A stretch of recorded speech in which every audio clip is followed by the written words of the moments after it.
Olá a todas e a todos, bem-vindos ao canal Arbitragem. Hoje a gente está estreando um projeto que a gente idealizou, que chama Papo de Autor. A ideia é conversar com autores renomados da arbitragem, para ouvir deles opiniões e impressões no geral. Esse evento é destinado tanto àqueles que querem escrever um artigo, um livro, quanto aos que estão entrando na arbitragem. E a gente tem um prazer, o luxo de começar isso com a Selma Lemes, que eu não vou tomar o tempo de ninguém aqui apresentando, e o Olavo Alves Ferreira, que vai fazer essas entrevistas para a gente. Eu também não vou tomar o tempo de vocês. O Olavo é uma máquina de escrever livro. Aqui embaixo no link do vídeo a gente vai deixar o LinkedIn do Olavo, o site, todos os diversos livros que ele escreveu sobre arbitragem. E aí o Olavo topou esse desafio de conversar com esses grandes nomes da arbitragem para saber da visão deles de autor, ou seja, como que eles são pessoas que atuam como advogado, árbitro e doutrinadores e tudo mais, mas aqui a gente vai puxar mais para o lado do autor. A ideia é que seja uma conversa rápida e bastante descontraída. Então eu já aproveito para agradecer a Selma por topar esse convite e tantos outros que o canal já fez aqui para ela. O Olavo, que é o nosso consultor sênior aqui, de artigos e tudo mais, que é quem vai tocar isso. Olavo, passo a palavra para você, brigadão, hein? Saudações, pessoal, eu quero agradecer a todos que nos assistem, quero agradecer o Lauro, do canal Arbitragem, por mais essa opção e opção de participar desse programa e desse novo projeto. Quero agradecer ainda mais a professora Selma, aí, que sempre nos brinda com as suas excelentes palestras e a sua energia positiva, aí, que é contagiante. E, sem mais delongas, já começar o nosso bate-papo aqui e perguntar para a professora Selma como despertou seu interesse, professora, por estudar arbitragem? Quando? Em que oportunidade? Prazer estar aqui com vocês, agradeço o convite do Lauro, estar com você, Olavo, também. É interessante, né? Essa pergunta é algo que vai acontecendo na vida da gente quando você se depara. Você fala, nossa, mas como é que eu posso explicar isso, né? E outro dia também já me fizeram essa pergunta e eu falei, eu acho que a melhor maneira de explicar isso é por meio de uma metáfora, sabe?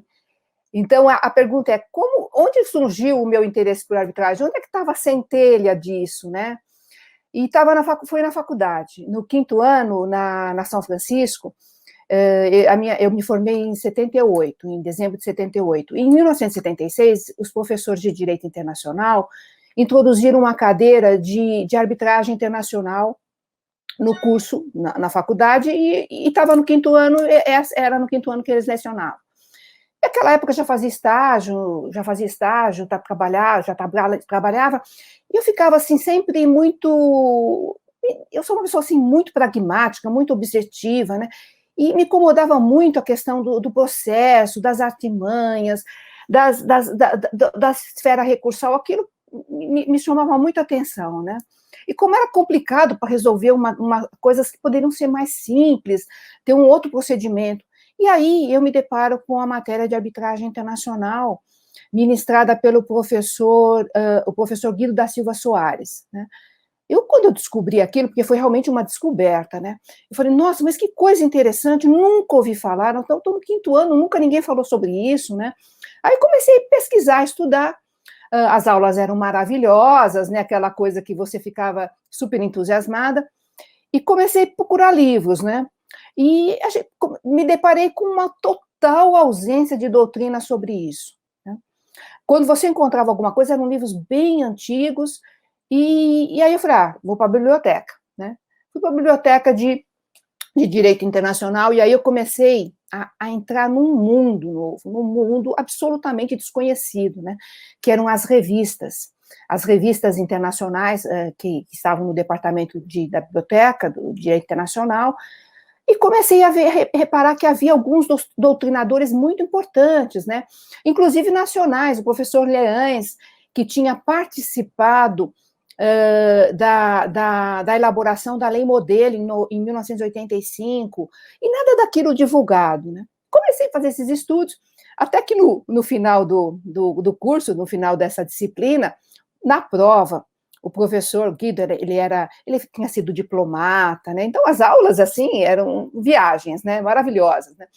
E aí ele falou assim, olha, e aquele tom meio jocoso, né? Ele falou assim, vocês podem fazer a prova em verso ou em prosa. Eu falei, nossa, que coisa bacana, né? E como eu já tinha lido bastante, né, complementado meus estudos ali do curso, eu falei, não tenho dúvida, vou fazer uma poesia, né? E fiz a prova em poesia, né? E tirei 9, né? Lógico, aquela coisa assim mais elementar possível, mas ficou tão bonito, né? E aquilo, nunca esqueci daquilo, né? Nunca esqueci. Comecei a trabalhar, depois me formei, fui trabalhar numa empresa multinacional, novamente ali me deparo com a arbitragem nos contratos internacionais, né? E eu tinha tanta vontade de colocar aquilo em prática que eu me sentia muito segura, né, em redigir uma cláusula, porque você não tinha nenhum exemplo, né? E não tive dúvida. Liguei para o professor Zé Carlos de Magalhães, ele tinha um escritório ali na Avenida São Luís, e falei, professor, eu queria criar uma cláusula padrão para os meus contratos aqui da empresa, contratos internacionais.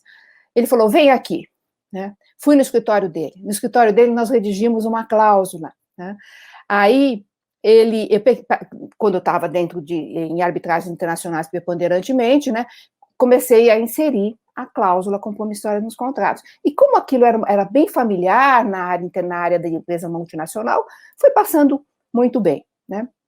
Bom, e aí eu fui atuando até que, quando surgiu um convite para eu trabalhar, se eu não gostaria de ir trabalhar na Federação das Indústrias, né, na Fiesp, no departamento jurídico.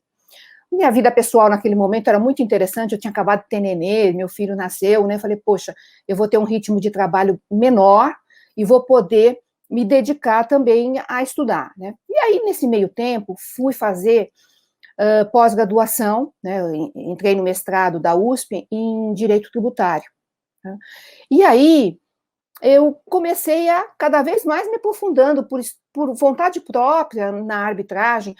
E quando viajava para o exterior, eu ia nas livrarias, né? Aí comecei a me deparar com autores extremamente interessantes, professor Bernardo Cremades. Quando eu tinha alguém da minha família que viajava, por exemplo, meu pai ia viajar, falei, acabou de sair um livro que eu vi, entendeu? Que é um tratado de arbitragem, compra para mim, é do professor Philippe Fouchard, Gaillard, Goldman. E outro dia abri, né, o livro, eu olhei ali a notinha do livro, o livro era de 1985, né, que o pai tinha trazido para mim, né? Bom, e eu sei que então fui para a Fiesp, né, fui trabalhar na Fiesp, e aí as coisas do destino, assim, é impressionante o que é o destino para a gente, né? Alguns meses que eu tinha iniciado o trabalho, chega um ofício, né, do Ministério das Relações Exteriores, perguntando se, para o empresariado paulista, né, para a Fiesp, né, se o Brasil deveria aderir à Convenção de Nova York, a Convenção sobre Reconhecimento e Execução de Sentenças Arbitrais Estrangeiras, firmada em Nova York em 58. Aí eu falei, pô, não estou acreditando, isso veio para mim, né? Bom, eu fiz um fax, olha, naquela época era fax, né? Estou falando assim de 1980, não, 86, né? Aí eu fiz o fax, 4 páginas do fax, né? Quem assinou foi o presidente Mário Abato, né? E é evidente que o Brasil tem que aderir à Convenção de Nova York, isso é a abertura do Brasil para o mundo, é comércio exterior, coisa maravilhosa. Bom, fiz o trabalho, mais uns meses, olha só, chega um convite na Federação, né, das Indústrias para participar de um congresso na Guatemala, em 1987, para participar da arbitragem internacional. Eles fizeram, era patrocinado pela OEA, e que o empresariado paulista poderia indicar um representante, e também iria uma pessoa da academia. Seria o professor Irineu Strenger, foi convidado. E eu, óbvio, que eu já me candidatei, né? Me candidatei para ir. Chego lá na Guatemala, interessante, né? Porque até meu marido falou, não, você não vai sozinho, é perigoso. Ele foi comigo, né? Bom, aí chego lá, começo a participar, vou participar do seminário e vejo e tomo contato com todas aquelas pessoas que eu tinha conhecia nos livros, né? O professor Cremades,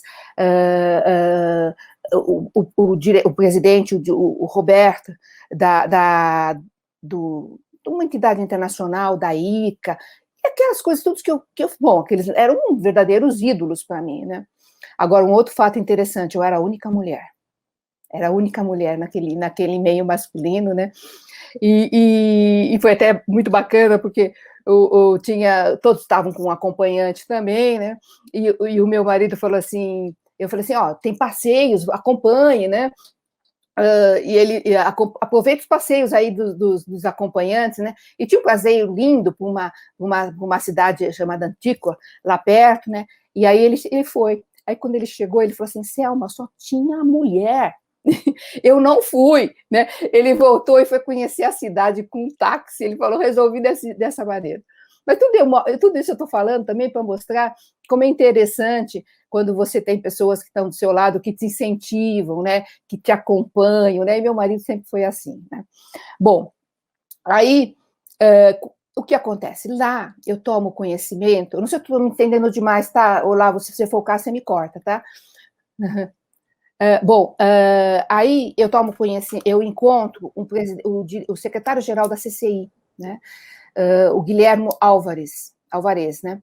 E ele fala, vou conversar com ele, ele fala assim, você não quer fazer um estágio na CCI, em Paris, né? Eu falei, nossa, eu adoraria, né? E isso, então, arrumamos tudo, voltei para o Brasil, aí cheguei na federação, né? Falei, bom, como é que eu vou fazer esse estágio, né?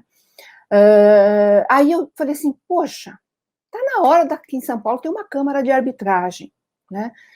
Peguei e fiz um paperzinho e pedi para levarem para o presidente para entregar para o presidente, e marquei uma audiência com ele, o presidente da Fiesp, né? Naquela época era o Dr. Carlos Eduardo Moreira Ferreira, presidente da Fiesp. Ele era advogado de formação, ele é advogado de formação. Então, quando eu levei para ele a ideia, ele falou assim, em 2 minutinhos expliquei, ele logo captou, ele falou assim, o que você precisa, né, para colocar isso em prática? Eu falei, olha, eu queria assinar as revistas internacionais para poder ficar mais a par do estado da arte, de tudo, né, queria livros, e eu fui convidada para fazer um estágio no exterior, em Paris. Se eu pudesse ir, acho que seria ótimo, porque não adianta ficar só estudando nos livros, preciso ver a prática, né? Bom, 1990, Collor toma todo o nosso dinheiro, né? Os jovens não sabem o que é isso, mas as pessoas com mais idade já vão saber muito bem o que quer dizer. Eu falei, agora não vou mais, né? Não foi assim. Não, eu não foi assim porque eu conversei e falei, não, você vai, né? E bom, eu fui, aí voltei, né? Mas eu estava comentando no comecinho, voltei com aquela ideia toda de instituir uma Câmara no Centro das Indústrias, e aí automaticamente já comecei a trabalhar na lei de arbitragem, aquele trabalho todo fantástico que foi dessa Operação Árbitra, capitaneada pelo Petrônio Muniz e pelo nosso querido, agora que nos deixou, saudoso senador e vice-presidente da República, Marco Maciel, né? Então, foi uma experiência fascinante. E foi importante, assim, em termos doutrinários, foi que eu sempre me interessei, estudei, fui atrás, né? Não foi uma coisa, assim, muito fácil, aliás, não foi nada fácil, né? Mas eu comecei a entender que aquilo era uma opção importante, e por que a gente não praticava isso, né? Então, eu entendi que seria, assim, algo super interessante de gente colocar em prática. Comecei a escrever, né? Comecei a escrever a respeito. Eu me recordo também que quando eu voltei de Paris, né, da CCI, eu falei, nossa, preciso mostrar para todo mundo que existe um mundo em torno disso, né? E aí foi que eu escrevi um artigo chamado Arbitragem e Comércio Exterior. Fui atrás para conseguir publiquei no Estado de São Paulo, numa coluna que tinha da Associação dos Exportadores Brasileiros, pedi se eles não poderiam publicar para mim, né? E foi aí que o Petrônio me encontrou e chamou para participar da operação Árbitra. Então, do ponto de vista, assim, que eu me envolvi, foi isso, né? Aquela centelha lá na faculdade se tornou uma chama. E até é interessante notar também que quando eu fiz os créditos para o mestrado em direito tributário, e a coisa foi crescendo na área da arbitragem, que eu fui vendo que era aquilo que me interessava, eu fiz um projeto, né, um projeto de dissertação falar sobre arbitragem tributária. Né? Mas naquela época, estou dizendo que nós estávamos vivendo, naquela época era 1985, 85, imagina, Eu falei assim, bom, isso aqui é utópico, né? E hoje a gente já vê que a gente tem projetos de lei de arbitragem na área tributária, né? E aí, usando ainda da metáfora da centelha, eu, refletindo outro dia, eu percebi que a chama foi acesa para mim quando eu me conscientizei que eu queria trabalhar com arbitragem, né? Que eu queria desenvolver arbitragem. E aí, então, eu falei assim, eu vou fazer um mestrado, vou fazer um outro curso na área de direito internacional para poder escrever sobre arbitragem, né? E aí eu não tive dúvida, né? Não tive dúvida, fiz todos os créditos, porque eu perdi aqueles créditos todos do direito tributário. Eu fiz todos os créditos de novo, o professor Hermes Marcelo Huck foi meu orientador, e fiz, então, a minha dissertação de mestrado falando sobre o árbitro, princípios da independência e da parcialidade, né? Então, aí, doutrinariamente, né, a minha primeira obra foi justamente a minha dissertação de mestrado sobre o árbitro. E também, nessa época, nós já estávamos trabalhando no projeto de lei de arbitragem, do anteprojeto, e eu percebi que a parte do árbitro era, assim, uma parte muito importante para a arbitragem, né? Era o sustentáculo da arbitragem, seria o árbitro. Então, eu falei, vou estudar isso, vou desenvolver esse tema, e na época que nós estávamos escrevendo o anteprojeto de lei, eu falei, nós temos que ter isso na lei, né? E tanto é que o artigo 13, parágrafo 6º da lei, é o Código de Ética do Árbitro, né? E é sui generis, isso não tem nenhuma legislação, né? Nós colocamos na lei brasileira de arbitragem. Então, mais ou menos é isso. Daí depois, né, você entra numa coisa assim, numa roda, quando você vê, já está envolvido em tudo, né?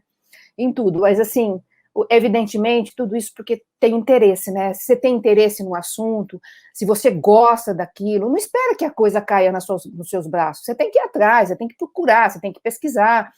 E hoje em dia, então, nem se fala, né? Porque hoje em dia você tem acesso a tudo, né? E como era difícil naquela época, você tinha que ir para a biblioteca, para tirar cópia de um artigo era difícil, né? Hoje você está tudo aí, né? É só querer, só querer. E é isso, Lavo. Excelente, professora. Aproveitar, então, o ensejo, que já que a senhora criou o gancho das dificuldades, né? A senhora rompeu dogmas, né? A mulher no mercado de trabalho, com filhos pequenos, se mudando para fazer estágio fora do país. E quais as dificuldades que a senhora enfrentou à época como sem a mulher o homem não faz nada em casa? Eu vejo aqui com meu filho, eu tenho um filho só, a minha esposa tem o monopólio da primeira palavra quanto a ele, então a competência é dela aqui. E quais são as dificuldades que a senhora enfrentou à época, nessa fase aí do início da carreira, com filhos pequenos, e qual mensagem que a senhora dá para as mulheres que estão e precisam ingressar no mercado de trabalho da arbitragem, que é tão carente e da presença feminina e que contribui muito e enriquece a nossa área? Muito importante sua pergunta, Olavo, porque é uma coisa sempre que sempre, assim, a mulher tem múltiplas atividades, né?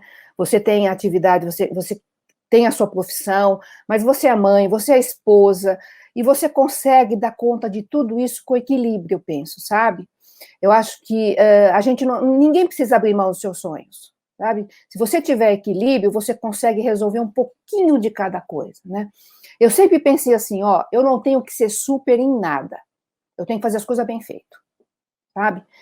Então, isso para mim foi sempre um norte, né? E eu tinha esse exemplo da minha mãe. A minha mãe criou 4 filhos, trabalhava, tinha uma presença otimista, entendeu? Mandava, assim, tudo para frente, tudo muito positivo, não tinha dificuldade, sabe? Então, aquele exemplo para mim foi fantástico, né? Eu falei assim, você consegue dar conta de tudo, né? E é importante isso porque é o seguinte, você chega em certas etapas da sua vida que as coisas começam a ficar muito complicadas, né? Muita coisa para resolver, né? Mas se você tiver equilíbrio, e também um outro ponto muito importante que eu penso é o seguinte, você tem que ter um tempinho para você, sabe? Você divide as coisas, né? Seja organizada e tenha um tempo para você.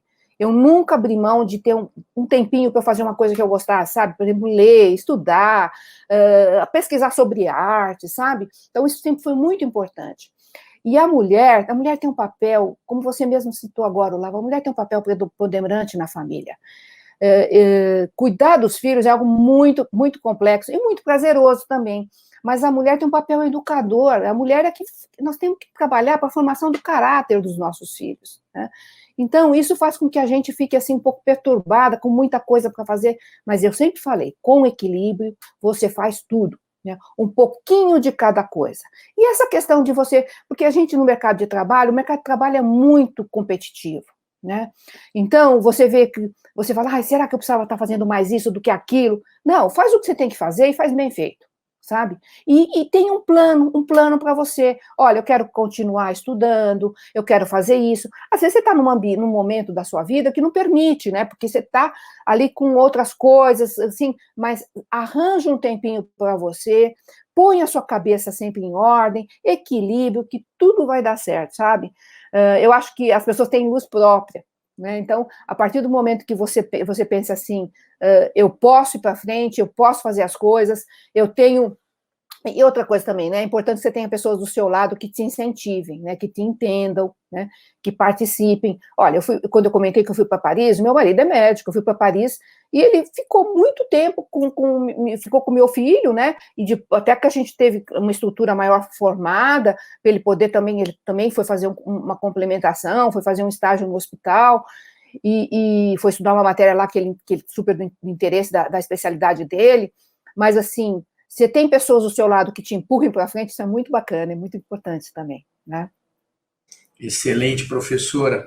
E quais orientações que a professora dá para aquele jovem que começa a estudar arbitragem, que está iniciando agora e está assistindo aqui ao nosso programa? E também, eu queria ouvir a sua opinião sobre a formação cultural do advogado e a importância de diversificar os conhecimentos, estudando outras áreas das ciências humanas, como história, literatura, artes, ética, política, e como isso vai contribuir para o desempenho profissional aí do estudante. Muito bom, muito bom. Muito interessante essa pergunta. Eu dei aula há muitos anos de arbitragem, né, no curso de graduação da FGV, também no curso de especialização que nós organizamos, logo que a lei de arbitragem entrou em vigor, nós pensamos, poxa, não temos nada, né, estamos saindo do zero. Então, o Pedro Batista Martins e eu coordenamos por vários anos um curso do GVLO sobre arbitragem, né, aqueles cursos mais curtos, assim, em que, tipo um LLM, um curso de especialização, e nós formamos nesse período 450 pessoas. E quando os estudantes nos perguntavam, e também no momento ali, a gente sempre falava, olha, vocês estão saindo daqui como multiplicadores, hein? Vocês vão ter que sair daqui, passar para a sociedade, as pessoas, como que se trabalha com arbitragem, o que é o correto, o ético, né? E isso foi muito interessante. E também no curso de graduação, né? No curso de graduação, então, o que eu sempre penso assim para o estudante de direito, né? Aquilo mais ou menos que eu já estava falando. Olha, o professor vem aqui, eu estou aqui dando aula para vocês de arbitragem, estou dando o básico, né? Mas, assim, até escrevi um artigo sobre a arbitragem e estudantes de direito, e disse, olha, nós estamos colocando aqui uma ideia, o professor coloca uma ideia para você propriamente, você, por vontade própria, ir pesquisar e desenvolver, porque quem se limita ao que o professor fala na classe fica medíocre, né? Evidentemente no bom sentido, né? Então, o importante para o estudante que tem interesse em arbitragem é adentrar na matéria da arbitragem, estudar as técnicas. A arbitragem, como nós todos sabemos, e também por ser uma disciplina de desenvolvimento novo, agora a lei está fazendo 25 anos, os livros antigos eram muito, muito poucos, como eu comentei, né? Mas a gente tem uma ampla doutrina a respeito, especialmente internacional, porque a arbitragem é um instrumento de trânsito internacional, né? Então, você tem muita doutrina internacional. Doutrina nacional hoje é uma coisa estupenda, né? O que o Brasil viveu nesses 25 anos de arbitragem, eu sempre falo, a gente fez uma revolução silenciosa em torno da arbitragem, né? Porque o que você tem de estudos sobre arbitragem, teses de doutorado, trabalhos de conclusão de curso, e as revistas brasileiras, quer dizer, nós estamos num nível de especialidade, de excelência muito grande. Então, estudar é muito importante, você adquirir a técnica, o conhecimento da arbitragem. Participar dos multis é uma coisa, assim, indispensável, né? Indispensável. No meu dia a dia da arbitragem, atuando como árbitra, eu já comecei a perceber os advogados mais jovens, como o desempenho deles em arbitragem está nítido que participaram dos multis de arbitragem. Por quê? Porque estão desenvolvendo uma técnica que é desconhecida do advogado mais velho, né? Que é a oratória. Né? Nós conversamos nos autos. Aprendi assim também, a conversar nos autos, a gente conversa só escrevendo. Só que a arbitragem, ela desenvolve muito o aspecto oral, né? Então, a oralidade é fundamental. Então, você está numa audiência de arbitragem, normalmente, o que se faz? Normalmente, você tem a exposição do caso pelos advogados antes da oitiva das testemunhas, ou você faz uma audiência específica para os advogados explanarem melhor o caso, porque está um pouco complexo, e também porque às vezes escreveram muito. Uma outra técnica que não é adequada em arbitragem, escrevam pouco, escrevam o essencial, né? O necessário. Bom, e aí você percebe que aquele profissional que está ali, o advogado que está dispondo a questão de uma maneira muito objetiva, né? Respeitou o tempo, né? Foi ao ponto, fez um tremendo de um PowerPoint, né? Aquele que diz tudo, né? Então você fala, pô, depois eu geralmente eu faço uma pesquisa, vou perguntar, né? Pergunta, você participou de multa? Ah, participei. Ah, não tenho dúvida. Então, o aprimoramento que a arbitragem está proporcionando para o profissional de direito é uma coisa incrível. Agora tem um outro ponto, né? Um ponto importante. A arbitragem é uma técnica. Você conhece a técnica, você tem que estar a par de todos os momentos da arbitragem, como produzir as peças, ter esse critério comparativo do processo judicial com o processo arbitral, em termos de como a arbitragem é mais simples, como você pode inovar, né? Inovação na arbitragem é fantástica, a flexibilidade que o Instituto permite, né? Mas você nunca pode esquecer, especialmente o estudante de direito, que o substrato é resolver a questão. Então, você resolve a questão com direito privado, com direito civil, com direito societário, e não com a técnica da arbitragem. Então, esse encantamento que a arbitragem proporciona, ele deve vir acompanhado de um profundo estudo do direito privado, né? Porque senão não adianta nada, não adianta você conhecer a técnica, você não conhece o direito, o fundo do direito. Então, direito civil é algo, assim, importantíssimo para o estudante de direito se desenvolver. E aí eu faço um link, Olavo, com essa segunda pergunta que você fez sobre o desenvolvimento cultural, a importância do advogado não se limitar ao estudo do direito, mas também, como nós somos das ciências humanas, está nítido na gente, né? Não está nítido de você gostar, de se interessar por história, por geografia, por arte, né? E como isso compõe de uma maneira fundamental, porque no momento que você está redigindo uma peça, você faz um link com uma outra história, né? Essa semana passada eu estava fazendo um prefácio de um livro sobre arbitragem, né? E aí eu falei, mas o que eu vou falar, né? O que eu vou falar? De repente eu falei, ué, o que envolve arbitragem? A arbitragem envolve conflito, né? E aí o que eu fiz? Eu comecei a falar sobre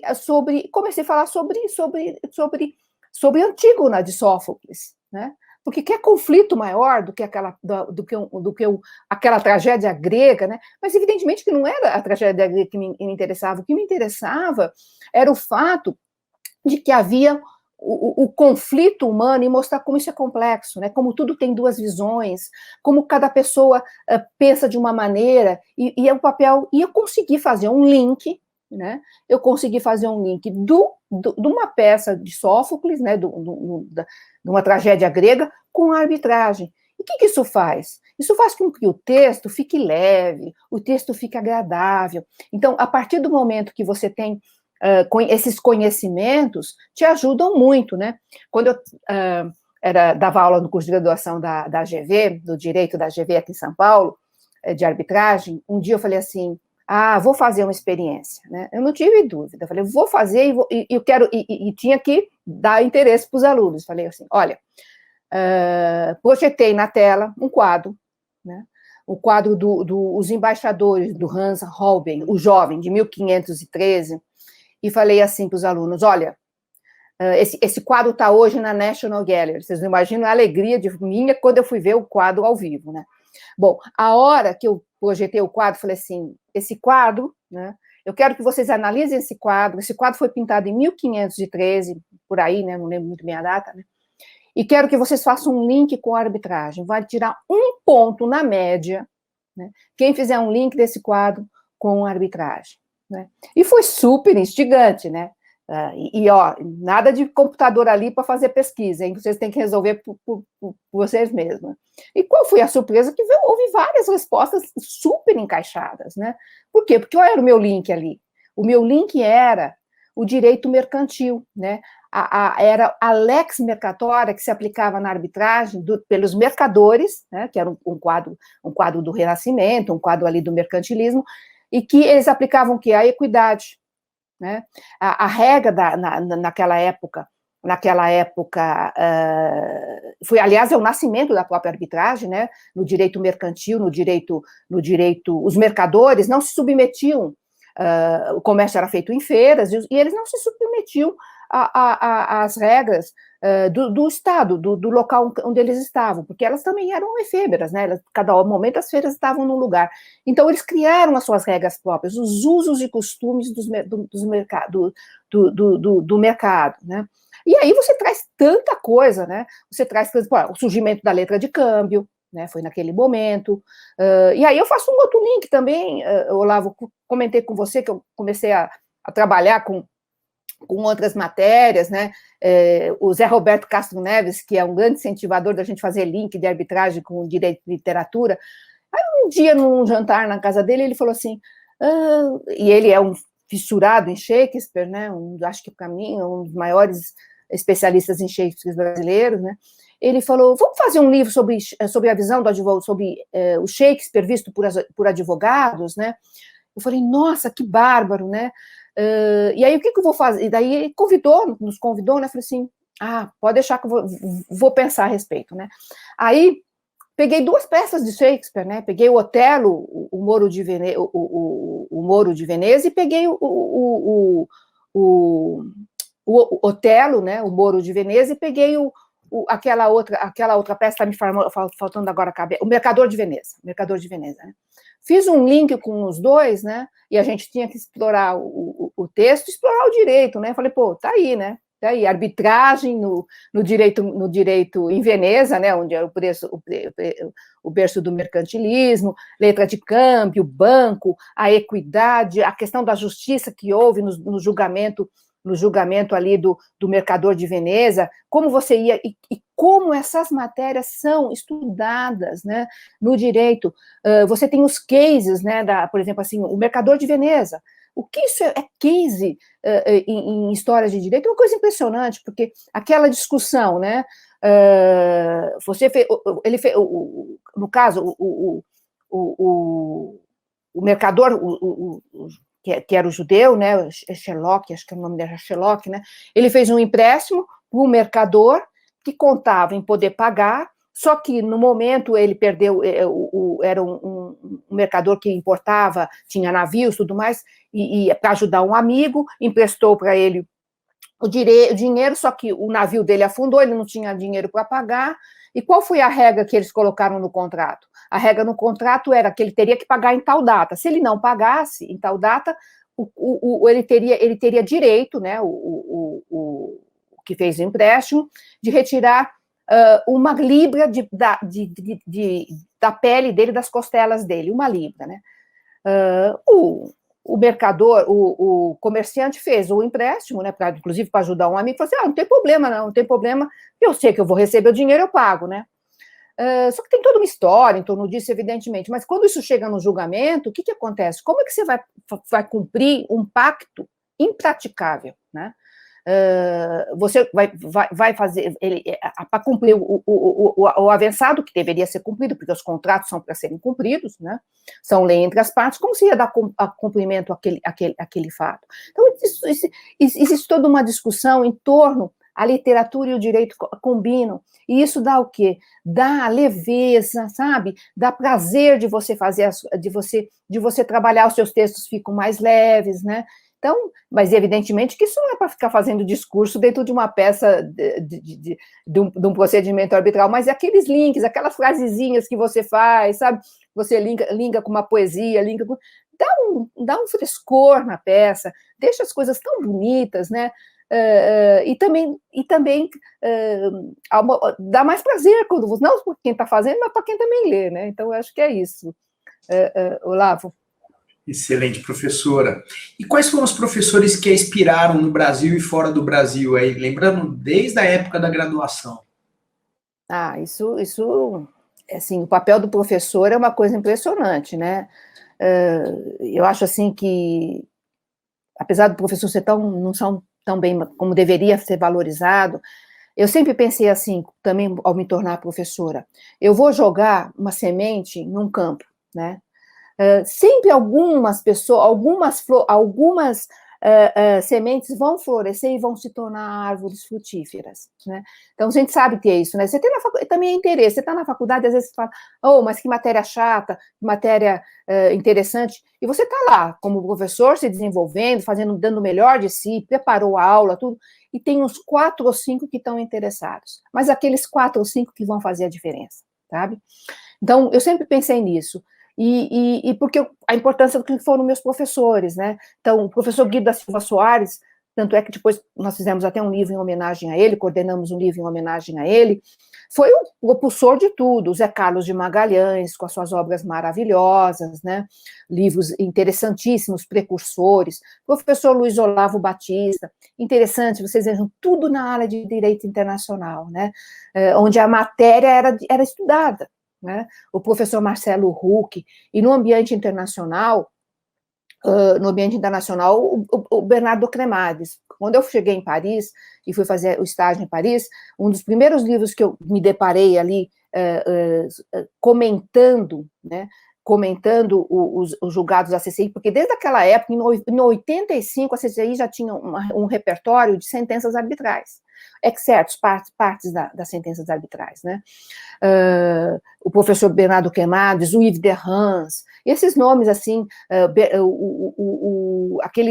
o livro do Mathieu de Boissesson sobre arbitragem internacional também, que é foi algo assim fantástico quando eu comecei a estudar e me aprofundar mais, o tratado do professor Fouchard, né? Esses professores, inclusive o professor Fouchard teve no Brasil, o CEBAR organizou um seminário em Recife, e o professor Fouchard esteve aqui no Brasil, né? Quando eu vi pessoalmente, assim, eu falei, não estou acreditando, né? E o mais de tudo, como ele era uma pessoa simples, né? E isso é importante também. Os estudantes têm que pensar sempre que a gente tem que estar sempre tendo que aprender a aprender mais, né? E ser simples, ser humilde, né? Porque não é porque você está dominando um tema que você é o rei da cocada preta, né? Vai devagar com a dor, que o santo é de barro, porque isso é muito importante, a gente não perder a simplicidade, não perder a humildade de saber que a gente também não sabe tudo, que tem que aprender mais, né? E esses professores, para mim, sempre foram referência, né? Referência pelo ineditismo dos trabalhos, né? E como eram corretos, sérios na abordagem das questões, né? Então, isso marca muito a gente, marca mesmo. Professora, quais as diferenças de atuação da Selma Lemes doutrinadora e da Selma Lemes árbitra? Olha, assim, eu penso que, primeiro, a diferença, assim, é mais no papel, né? Que a gente fala, o teu papel de doutrinador é de analisar um fato em tese, uma questão em tese, estudar bastante um tema, refletir, eu acho isso fantástico. Acho que toda vez que você vai estudar alguma coisa, estuda, dá um tempo e pensa, né? Pensa a respeito do que você está fazendo. Eu sempre gostei muito de ler os discursos do Rui Barbosa, tá? Eu lembro sempre disso, a gente tem que tirar sempre frutos bons de situações que são um pouco chatas, né? Quando eu trabalhava na Fiesp, tinha determinados dias que a gente tinha que dar um plantão telefônico, responder pergunta por telefone. E esse dia não dava para trabalhar, fazer nada, né? Eu falei assim, o quê? Eu vou arranjar um jeito de eu passar esse martírio aqui de uma maneira mais prazerosa, né? Comecei a pedir na biblioteca da Fiesp, que era ali na Barão de Limeira, eu falei assim, as obras completas do Rui Barbosa, né? Comecei a ler, assim, lógico, tinha coisa que não me interessava, matéria política da época, mas tinha discursos que eu sempre achei, assim, fantásticos, né? Evidentemente que o mais conhecido é a oração aos moços, né? E na oração aos moços, o Rui Barbosa falava, gente, o vulgar é o ler, raro é o refletir, né? Então, pensa, estude um artigo e pensa, e vai dar sua versão própria sobre aquilo, né? Isso, para mim, foi tão importante. Olha, quando eu estava fazendo minha tese de doutorado, eu fui falar sobre arbitragem e administração pública, né? E aí, você via uns casinhos ali, umas coisinhas, e falei, poxa, arbitragem, na parte histórica, né? Na parte histórica, a arbitragem foi uma coisa que foi utilizada, nós temos aí o decreto de 1880, que estabeleceu Dom Pedro II, né? Na época de Dom Pedro II, Código Comercial, 1850, início das iluminações públicas, estradas de ferro, transporte fluvial. Gente, tem que ter contrato com cláusula de arbitragem, né? Eu peguei e falei assim, bom, eu acho que eu vou começar a pesquisar em museu, né? E pedi, e falei assim, bom, vou lá, o Museu da Estrada de Ferro Santos Jundiaí. Não é que nós achamos, inclusive com a ajuda de um estagiário hoje, que é um grande arbitralista, o Macedo, né? Aí eu peguei e falei assim, vamos pesquisar. E ele foi lá, me ajudou, né? Ele veio com verdadeiras joias, né? Contratos que nós encontramos na época imperial, que tinha cláusula compromissória, né? Isso está retratado no meu livro. Por quê? Porque eu pensei, falei, gente, tem que ter cláusula compromissória, né, em contratos. Então, o importante do doutrinador é você estudar um tema, né, pensar, refletir, e você trabalha com hipóteses, né, com uma questão em tese. Quando você atua como árbitro, é diferente, né, você tem que resolver um caso. E para resolver um caso, você tem que ter o conhecimento técnico, o conhecimento do direito aplicado, né, da matéria de fundo, e também da arbitragem. Então, completamente diferente, né? Você tem que ser muito objetivo na arbitragem, e aí você tem que se desvencilhar da questão assim, não da profundidade, mas da objetividade. Você tem que ser objetivo, você tem que resolver o caso, né? Uma sentença arbitral não é uma peça doutrinária. Então, quando eu trabalhei na CCI, quando eu representei o Brasil na CCI, nós fazíamos o escrutínio das sentenças, são feitas pelos membros da corte, né? Então, nós fazíamos trabalhávamos também, todo o grupo, né, dos representantes, e às vezes coincidia das sentenças latino-americanas virem para nós, analisarmos tudo mais. Um dia eu me deparei com uma sentença, um país aqui na América Latina, que estava com 390 páginas, só que 70% disso era o livro do autor, o livro do árbitro, né? Então, aquilo me chamou tanta atenção, me marcou tanta atenção, falei assim, olha, gente, a arbitragem você resolve o caso, né? Faz uma peça curta, uma peça profunda, diz o direito, onde você se embasou o direito, mas resolve o caso. Então, é bem diferente nesse sentido, né, Olavo? De aqui você é pragmático, e lá você pode ser mais profundo, e também está trabalhando com a questão em tese. Por isso que às vezes surge, olha, um árbitro já escreveu um artigo sobre determinada matéria, né? Ele pode ser árbitro naquele caso? Num caso que tem uma matéria relacionada àquele assunto? Evidente que sim. Por quê? Porque quando ele escreveu o texto, ele escreveu em tese, né? E cada caso é um caso, sempre tem um detalhezinho ali que muda tudo, né? Então é isso. Excelente. E por fim, a última questão aí, que nós estamos chegando no limite do nosso tempo combinado, qual é a avaliação sobre o futuro da arbitragem no Brasil, professora? A avaliação que eu faço eu sempre gosto de dizer o seguinte, a arbitragem se desenvolveu em 3 fases, né? A primeira fase foi a fase do conhecimento, a fase da divulgação do Instituto, em termos de o que era novo, o que mudou do Código de Processo Civil antigo que regulava o juízo arbitral. Aí nós tivemos a fase da difusão, do desenvolvimento da arbitragem, preponderantemente depois em dezembro de 2011, com a decisão do Supremo sobre a constitucionalidade de alguns artigos da lei de arbitragem, a gente começou a se desenvolver, então desenvolvemos muito nesse tempo todo, que a gente até fala dessa revolução silenciosa que houve, e agora eu acho que nós estamos numa época que é a época do grande desafio, né? Que é o grande desafio de manter esse desenvolvimento, né? De não permitir que que fatos absolutamente alheios ao Instituto venham a atrapalhá-lo, né? Até hoje mesmo tem uma matéria no Valor Econômico sobre essa questão, né? Em que se discute a questão de sentenças arbitrais anuladas. Veja, isso faz parte do sistema, é a própria lei que prevê, né? Então, é a coisa mais comum. E se você fizer um levantamento, as sentenças arbitrais, 80% são mantidas, né? Eu lembro de um estudo uma vez que eu fiz, há uns tempos atrás, né, justamente estudando essa questão recursal, em que se discutia, né, a questão dos recursos, da infinidade de recursos, e houve estudos em que demonstraram que 73% da sentença dos juízes de primeira instância, de primeiro grau, eram mantidas, né? Então, se naquela época 73 eram mantidas, hoje nós falamos que 80 estão mantidas, nós estamos numa ótima, está no ótimo, não tem nada de errado, né? Mas acontece que a gente vê esses movimentos, movimentos no sentido de, a arbitragem está em crise, a arbitragem não está em crise coisa nenhuma, está tudo dentro do seu contexto, né? Divulgar uma questão que houve uma sentença anulada, isso não tem problema nenhum, porque faz parte do sistema, está lá. A sentença arbitral não cabe recurso, cabe uma ação de anulação, por os motivos que estão no artigo 32 da lei, né? Então, isso faz parte do próprio sistema. Então, a arbitragem, eu vejo hoje, o nosso momento é um momento do desafio, o momento da sociedade manter esse desenvolvimento, né?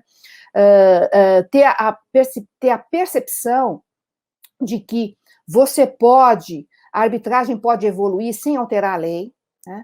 Veja só que interessante, você pode adaptar os regulamentos de arbitragem às necessidades presentes. O direito evolui, como evolui a sociedade, como evolui tudo, né? Então, hoje nós estamos vendo regulamentos de arbitragem, de arbitragem coletiva, né? Coletiva por quê? Para prever as questões que comportam a arbitragem coletiva, né? Então, esse desenvolvimento da arbitragem, e aí eu digo o seguinte, que os operadores do direito em arbitragem têm esse dever também, dever de policiar, de fazer com que as coisas andem para frente de uma maneira positiva, né? E não permitir que, às vezes, uma sentença de arbitragem foi anulada porque o árbitro não podia ser árbitro. Mas por que ele foi anulada? Não é a falta, é o motivo não revelado que é o importante, não a falta de revelação. Então, essas coisas precisam ser colocadas nos seus devidos lugares, né, para mostrar que nós temos tudo para avançar, e avançar cada vez mais. Hoje, o Brasil é o segundo país no mundo em número de arbitragem, só está na sua frente os Estados Unidos. Então, isso tudo foi conquistado, né, e tem que ser mantido, né, tem que ser mantido. Bom, professora, chegamos ao nosso final, só quero agradecer a rica experiência de ser um dos primeiros a assistir essa entrevista, foi muito proveitosa, são histórias de vida que os livros não contam, né? Isso é uma experiência muito rica da nossa parte. Muito obrigado, Lauro, passo a palavra para você para fazer o encerramento. Tá bom. Obrigado também ao Lavo, Selma, e só um detalhe, né? A matéria do Valor de hoje fala o seguinte: das que vão para o judiciário, 19 são anuladas, 19%, ou seja, se pegar a totalidade, esse número a gente não consegue ter acesso. Então, não é que 20% das arbitragens são anuladas, 20% das que vão para o judiciário, né? Acho que isso hoje em dia, numa época que a manchete é o que a maioria das pessoas lê, né, e não a matéria, acho que isso é importante ressalvar. Só vou deixar avisado para todo mundo que várias coisas que a Selma falou aqui, a gente tem os links aqui embaixo. A gente tem uma entrevista com o professor Cremades, que vai estar no link aqui embaixo. A gente tem a professora Selma Carmona discutindo o regulamento de arbitragem coletiva da Câmara Portuguesa, também está destacado, vai estar tudo aqui no link desse vídeo. Pô, obrigado, Selma, obrigado, Olavo, foi ótimo. E eu acho que a gente começou com excelente esse primeiro evento, esse primeiro bate-papo, tá bom? Obrigado. Muito obrigada. Tchau.